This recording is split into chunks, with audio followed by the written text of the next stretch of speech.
Hello everyone, welcome back to my channel. Today I'm going to be giving my tips and advice for headshots for actors. So I've been getting headshots for quite a while because I've been acting since I was 5. If you're an actor, you just want a really good headshot that will portray you, show you what you are like and what sort of a personality you are. So if a casting director is looking at your CV, they can go, yes, that's exactly what I want. And that's what we want, guys. We want us getting jobs, and headshots are a huge part of that. Obviously as well, it's not just casting directors. If you're looking for representation, if you're looking for an agent, then it might be good to have some headshots already. It's not a big yes, you've got to do that, but it might be handy just to have some there. It just gives agents a really clear picture of what you're like as well.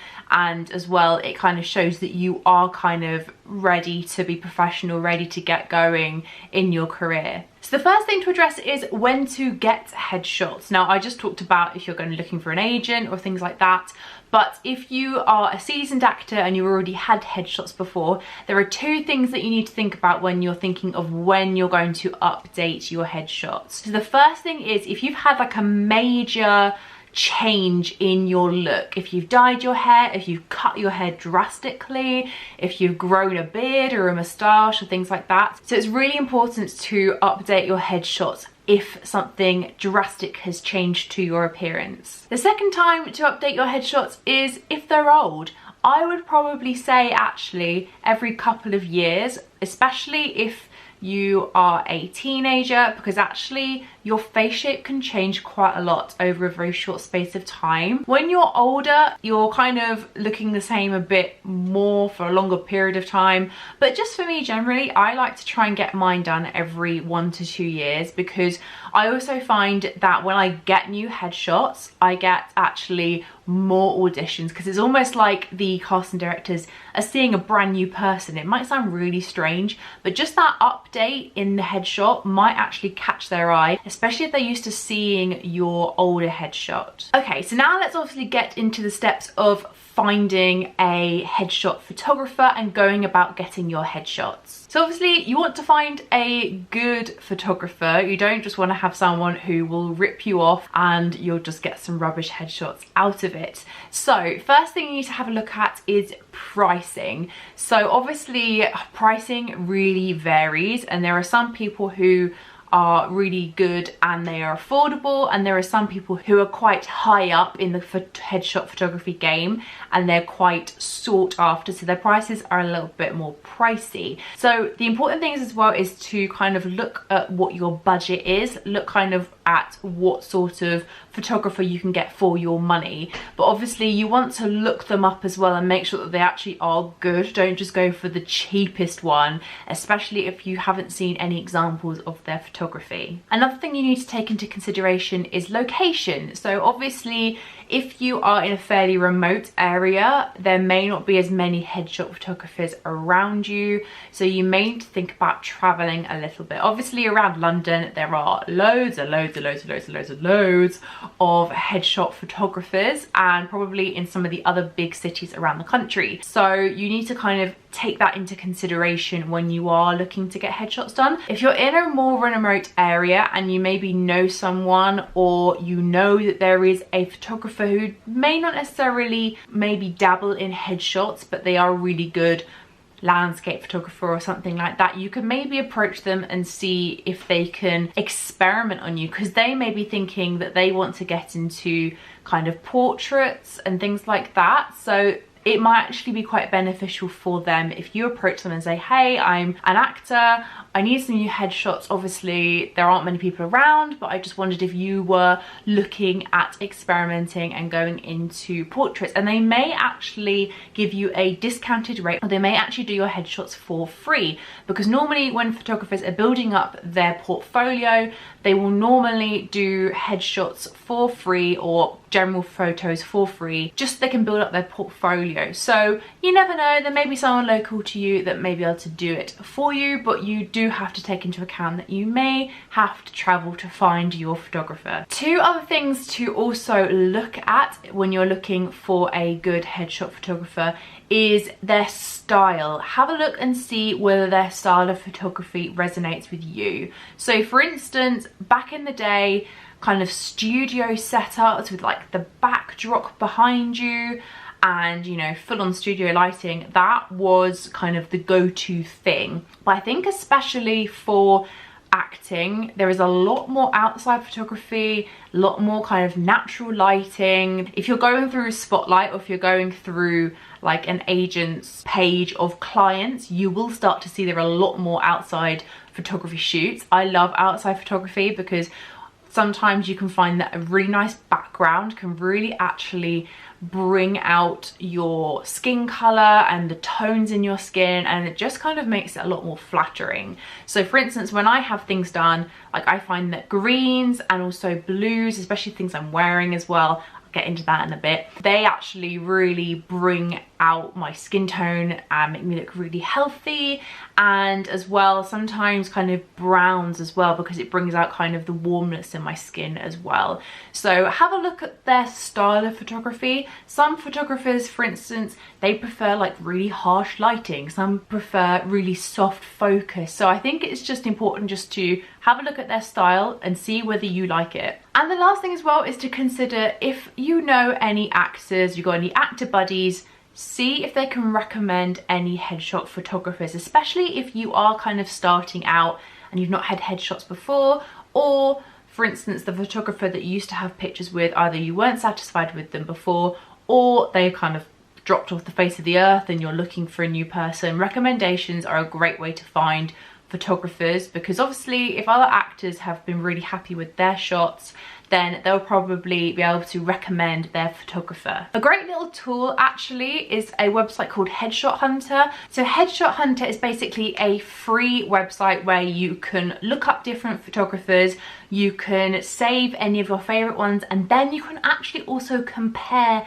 the prices so you can see whether you're getting the best deal. It's almost a bit like a comparison website, but for headshot photographers. So it might be worth a look at, especially if you are completely clueless and you have nowhere to start. This will be quite a good resource for you. Okay, so hopefully you have found your photographer and you are looking at what headshots you need. Now obviously if you are starting out, then you're gonna need the basics. You're gonna need a nice smiling photo. It doesn't have to be a really cheesy grin one. It can just be like a really nice natural smile. And then another one that's quite good to have is more of a serious look.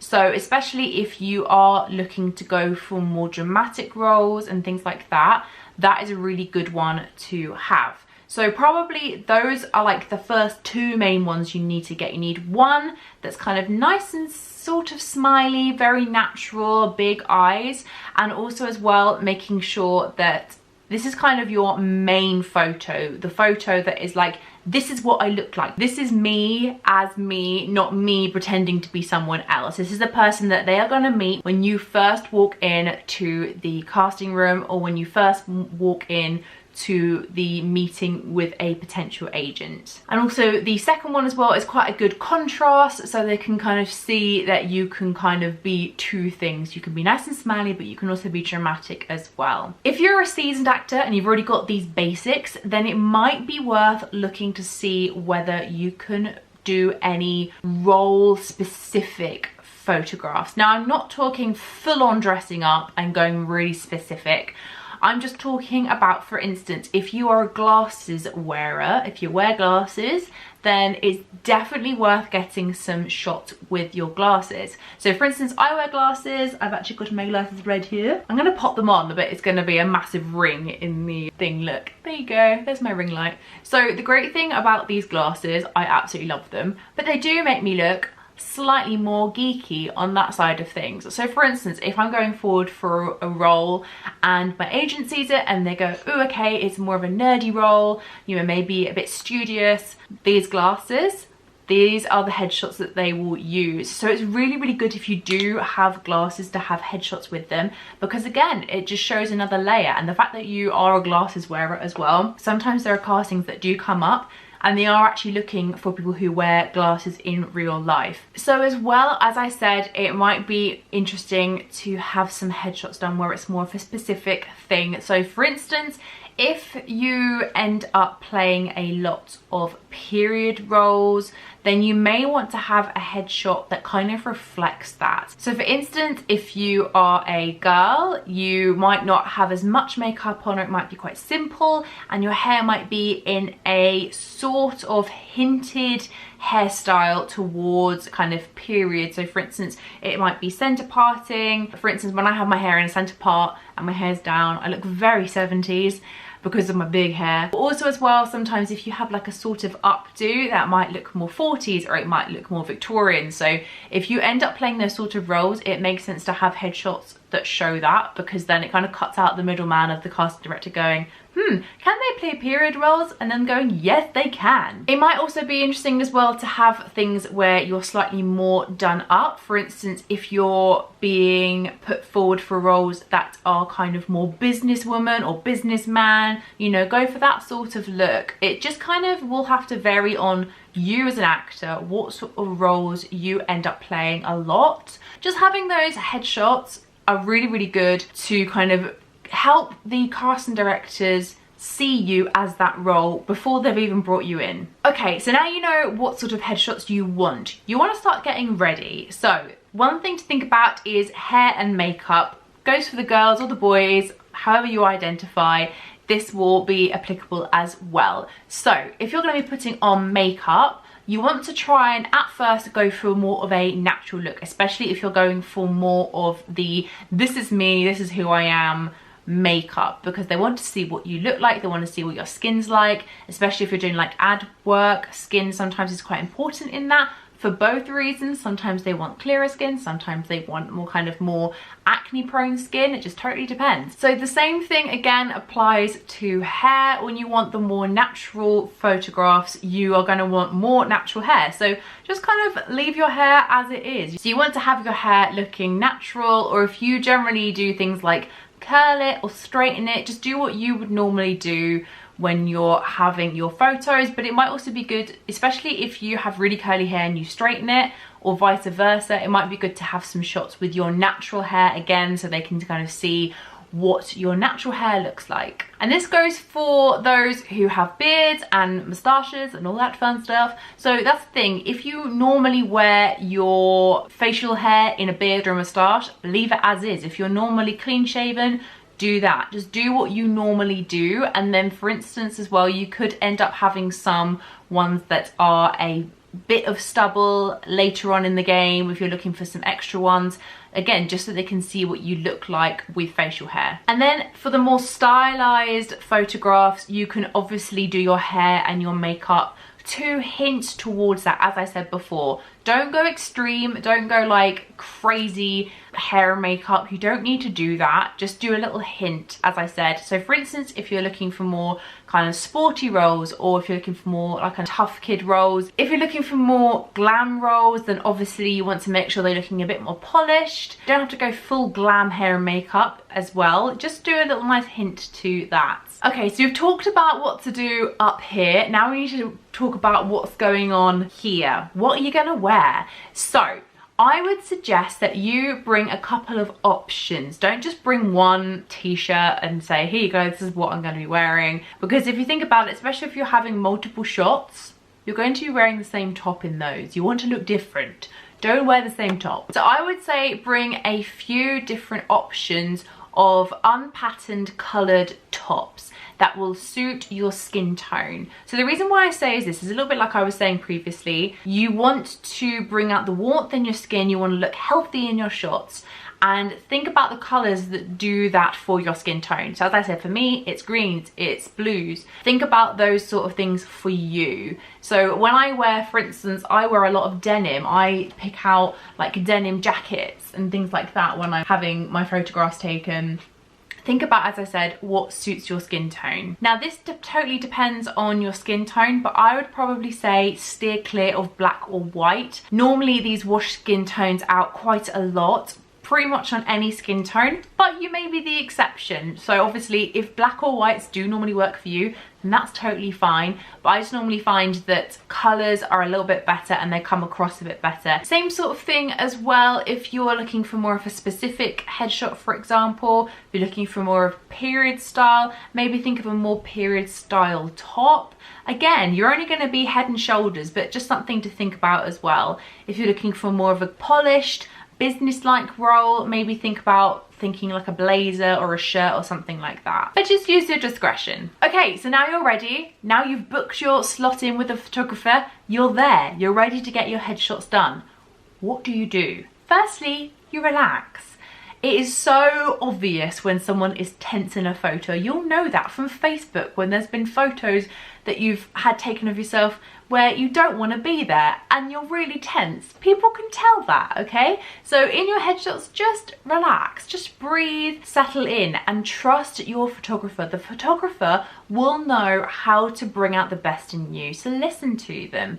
If they give you a little bit of direction, take it on, don't ignore it. Take it on and you will see how the results will show in the finished product.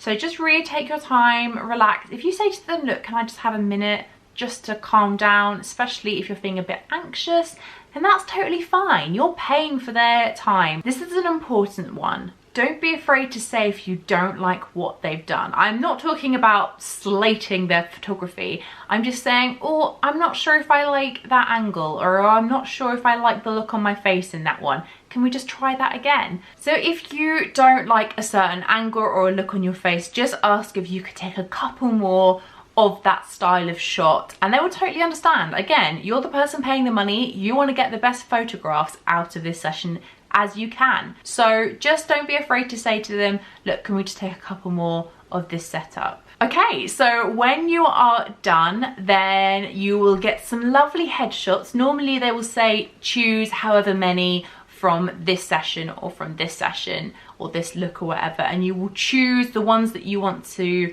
have. Sometimes if you can ask your agent, if you've got an agent, it's quite good to get their advice because obviously they know what will work best, but hopefully they will like the photographs that you've had taken. One little thing as well, if you do have an agent and you are getting some headshots done, it might be worth asking them if there's any photos that they think you need, if there's any specific looks, or if they want you to change something about your original headshots. Just ask them and they should be able to point you in the right direction. Okay, so you've got your headshots, they're uploaded onto your profile, your CV, your Spotlight CV, and you're ready to go. One little thing you may not have thought of though, email them to casting directors. It's a change. You want to know that they know what you look like now. So it's totally worth just sending out an email, make it personal, don't just send out a mass script email and say, hey, I've just had some new headshots done. Here's an example. Don't send a big file size though. They don't want to be clogging up their inbox, okay? Send kind of a small style example size of one of your headshots or maybe two, and then say, the rest are on my CV page, the rest are on my Spotlight CV. Then that will take them to your CV and they'll have a little look at what you've been doing.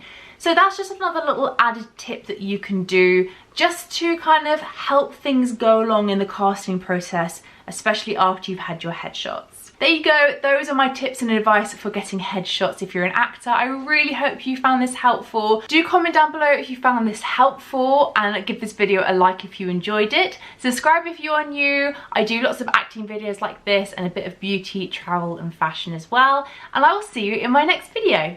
Bye!